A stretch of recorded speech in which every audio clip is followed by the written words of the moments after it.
happy to know that not everybody in the Democratic caucus thinks this is a great victory for President Biden.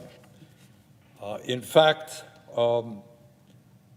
the original debt ceiling legislation that Republicans passed in the House would have, over a 10-year period, made unconscionable cuts to programs that working families, the children, the sick, the elderly, and the poor desperately need. Totally unconscionable piece of legislation passed by the Republican House. And the best thing that I can say, or that I think can be said, about the current deal on the debt ceiling is that it could have been much worse. Instead of making massive cuts to health care, education, child care, nutrition assistance, and other vital programs that low-income and working-class families depend upon over the next decade, this bill proposes to make modest cuts to these programs over a 2-year period. This bill will also prevent an economic catastrophe by extending the debt ceiling until January 1st, 2025, when, by the way, we will have to go through this absurd process once again. Having said that, having said and made clear that what we have before us is far, far better than what emanated in the Republican House, I have to make clear that I cannot vote for this bill. Madam President, at a time of massive wealth and income inequality, at a time when the people on top have never had it so good, while the middle class shrinks and millions of working class families live in desperation, I cannot in good conscience vote for a bill that takes vital nutrition assistance away from women, infants, children, and seniors, while refusing to ask billionaires to start paying their fair share of taxes. So again, not as bad by any means as the bill passed in the House. This bill will cut nutrition programs for kids and the elderly, and yet the billionaires continue to laugh all the way to the bank. They don't have to pay a nickel more in taxes.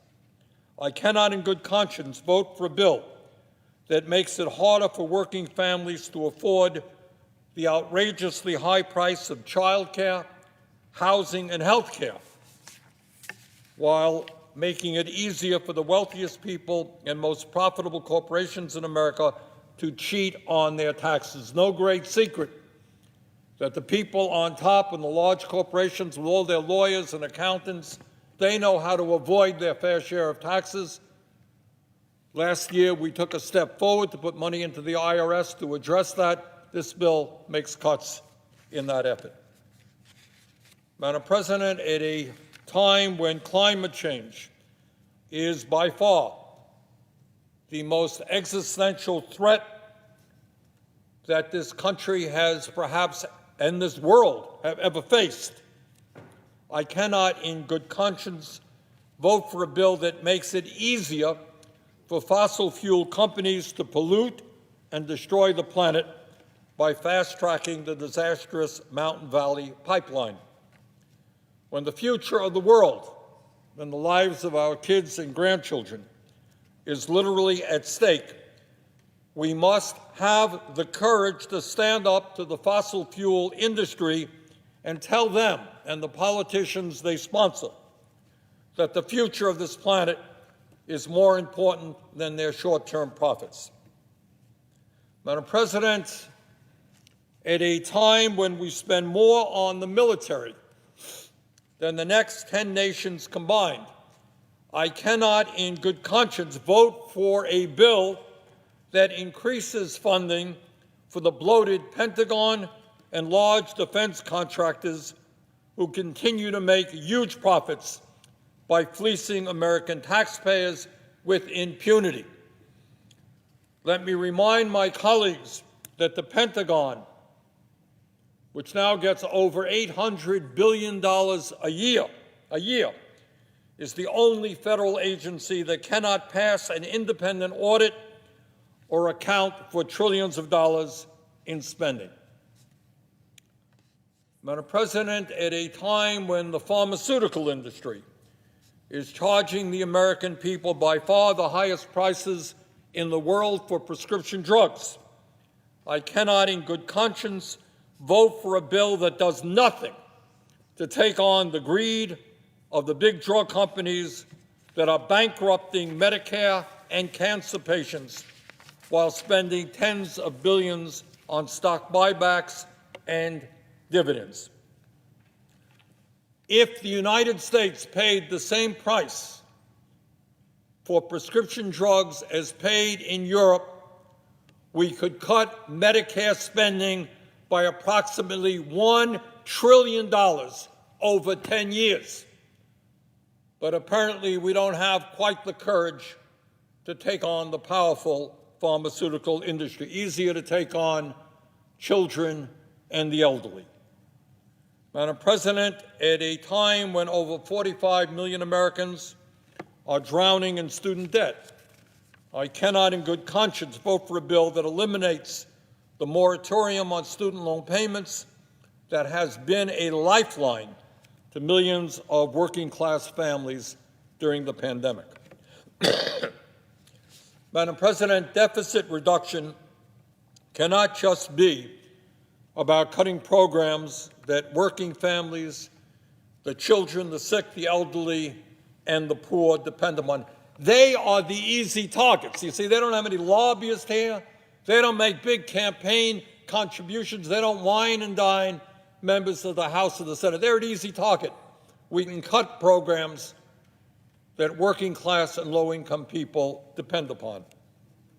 But when it comes to demanding that the billionaire class and profitable corporations start paying their fair share of taxes, when it comes to reining in out-of-control military spending and taking on the very powerful military-industrial complex, when it comes to reducing the price of prescription drugs and taking on the pharmaceutical industry, and when it comes to ending billions of dollars in corporate welfare that goes to the fossil fuel industry and other corporate interests, well, that is another story. That's not something we are comfortable in doing. They're too powerful, make too many campaign contributions, have too many lobbyists, easy to go after the weak and the vulnerable.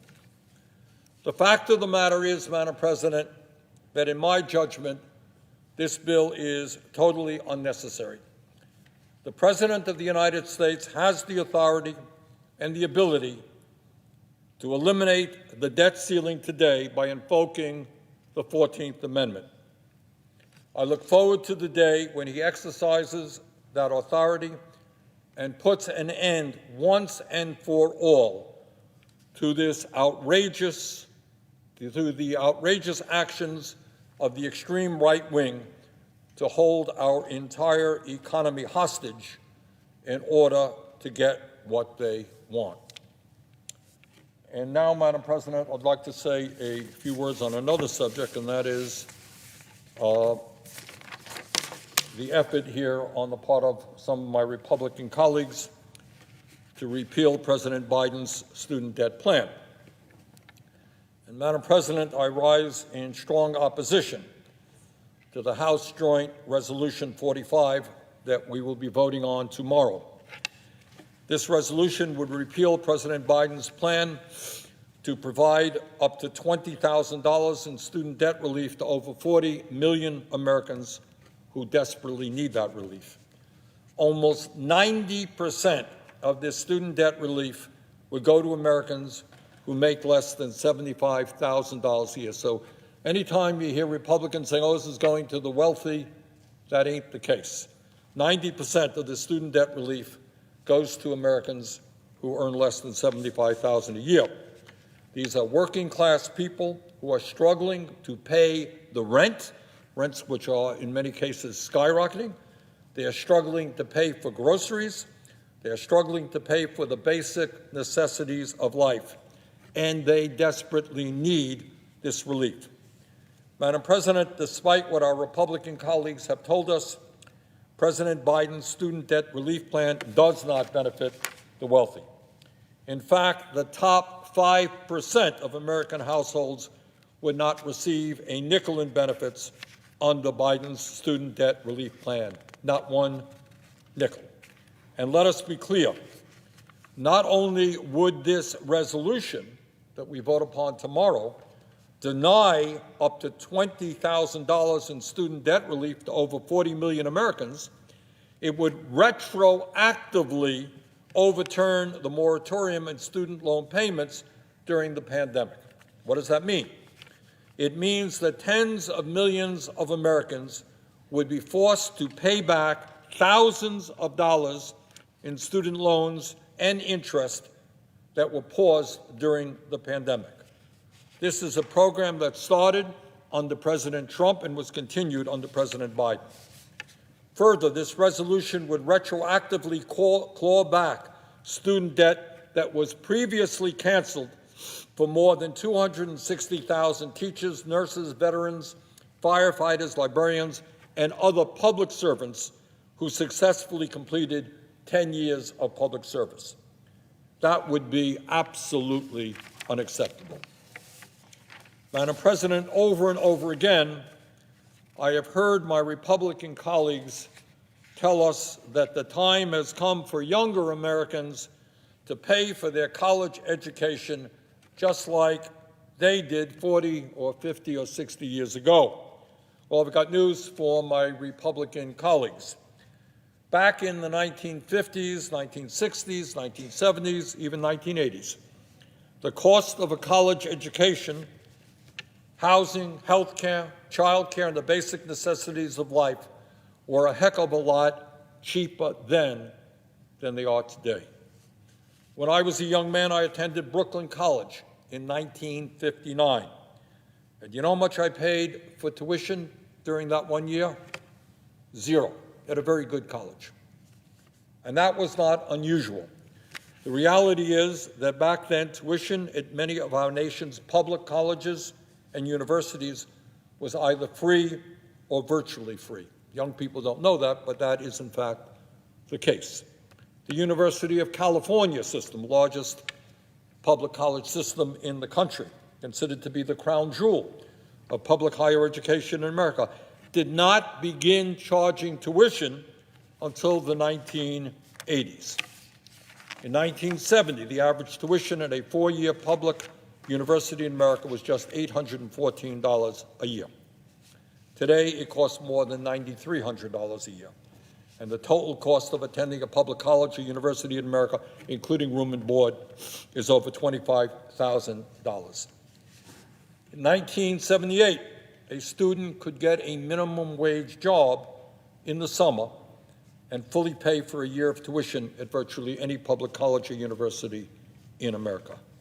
Today, the only way that millions of working-class Americans can get a college education is to take out student loans with very high interest rates and graduate with tens and tens of thousands of dollars in debt. And if you go to graduate school, we're talking about hundreds of thousands of dollars in debt. Talk to medical students who will tell you that they're going to graduate $400,000 or $500,000 in debt. But it's not just the price of a college education that has soared. In 1970, the median cost of a home was $188,000 in real inflation adjusted for dollars. Today, it costs $497,000, and that is why many young people today are unable to afford to buy the kind of home that their parents were able to purchase. In 1970, average monthly rent was $805 in real dollars. Today, it costs nearly $2,000 a month. Over 40 years ago, a federal Pell Grant paid for over 80% of tuition, fees, room and board at a four-year public college. Pell Grant paid 80%. But today, because of massive cutbacks in education, Pell Grants cover less than a third of those expenses. Add all of that up, and you understand why more than 45 million Americans are drowning in over $1.7 trillion in student debt. So, Madam President, when my Republican colleagues in their 60s, 70s, and 80s lecture young people about the need to pay off their student debt, to get out of their parents' basement, and to buy a home just the way it used to be, I'm afraid that they are way out of touch with the economic reality that so many young people are forced to live with today. Further, Madam President, my Republican colleagues want you to believe that it is just too expensive and too unfair to provide up to $20,000 in debt relief to a Pell Grant recipient with an income of less than $60,000 a year. Just too much. Can't afford it. Got a big national debt. How can we possibly pay for it? Well, actually, that is a pretty funny argument, given where many of my Republican colleagues are coming from. I remember not so long ago that my Republican colleagues had no problem voting to give away over $1 trillion in tax breaks to the top 1% in large corporations when Donald Trump was president, without paying for it. No concern about the national debt back then when it comes to tax breaks for the very wealthiest people and largest corporations. My Republican colleagues had no problem voting for a $700 billion bailout for Wall Street when George W. Bush was president without paying for it. Hey, we had to bail out the crooks on Wall Street. Not a problem. Don't worry about the deficit. We have to do it. My Republican colleagues had no problem with voting for an $858 billion budget for the Pentagon this year, despite the fact that the Department of Defense is the only federal agency in America that cannot pass an independent audit and cannot account for trillions of dollars in spending. Don't worry about the deficit. Don't worry about the national debt. Can't afford to help young people struggling with their student debt. Can't do that. But we can pump all kinds of money into the military, an institution which is wasting huge amounts of money and has not been able to do an independent audit. But now my Republican colleagues want you to believe that after giving huge tax breaks to the rich and large corporations spending unbelievable amounts of money on the military, they want you to believe that we cannot afford to provide $20,000 in student debt to a Pell Grant recipient who is struggling to put a roof over his or her head, pay for child care, or put food on the table. Madam President, let me be as clear as I can be. If we can afford to provide trillions of dollars in tax breaks and corporate welfare to the wealthy and powerful, we can and we must cancel student debt.